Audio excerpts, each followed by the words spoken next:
ஊரே காலி பண்ண போற மாதிரி வந்து ஃபேமிலியா வந்து நைட்டு பயங்கர அலப்பறைய கூட்டிட்டு வந்து எல்லாருமே பஸ்ல ஏறி நடந்து போயிட்டு இருந்தோம். எதுக்காக அப்படின்னு பார்த்தீங்கன்னா, ரொம்ப நாள் பிளான் பண்ணி வச்சிருந்தா ஒண்டர்லா ட்ரிப்புக்கு வந்து போலாம் அப்படின்னு சொல்லிட்டு தான் ஒண்டர்லாக்கு வந்து போயாச்சு. ஆனா அங்க போனதுமே வந்து விளையாட முடியல. பயங்கரமான டயர்டு. ஏன்னா நைட்டு ஃபுல்லா ரெஸ்ட் எடுக்காம ஃபுல்லா டான்ஸ் ஆடிட்டே இருந்தோம். அண்ட் பயங்கர ஜாலியா தான் போச்சு. அண்ட் நெக்ஸ்ட் டே பார்த்தீங்கன்னா, செம்ம டயர்டு வந்து விளையாடவே முடியல. ஸோ போன உடனே வந்து வெயிட் பண்ணி சாப்பிட்டுட்டு அதுக்கப்புறமா வந்து விளையாடலாம் அப்படின்னு சொல்லிட்டு சாப்பிட்டுட்டு தான் வந்து விளையாடவே போனோம். அண்ட் விளையாட ஸ்டார்ட் பண்ணதுமே என்னாச்சு அப்படின்னு பார்த்தீங்கன்னா, ஒவ்வொரு கேமும் ஒவ்வொரு மாதிரி போச்சு.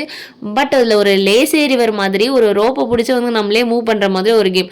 அது ஆக்சுவலி ரொம்ப சிம்பிளான கேம் தான். பட் ஃபேமிலியோட விளையாடும் போது பயங்கர சூப்பராக இருந்தது. இருந்த கேம்லேயே வந்து அதுதான் பயங்கர என்ஜாய் பண்ணி விளையாடுற மாதிரி இருந்தது. அப்புறம் ரெயின் டான்ஸு ஆடாதவங்க எல்லாமே பயங்கரமாக வந்து ஃபேமிலியில் எல்லாருமே ஆடிட்டு இருந்தாங்க. பகலில் வேற மாதிரி இருந்த ஒன்றெல்லாம் வெளியே வந்து ஈவினிங் பார்க்கும்போது சூப்பராக ஒரு ஷாப்பிங் மால் மாதிரி செமையாக இருந்தது.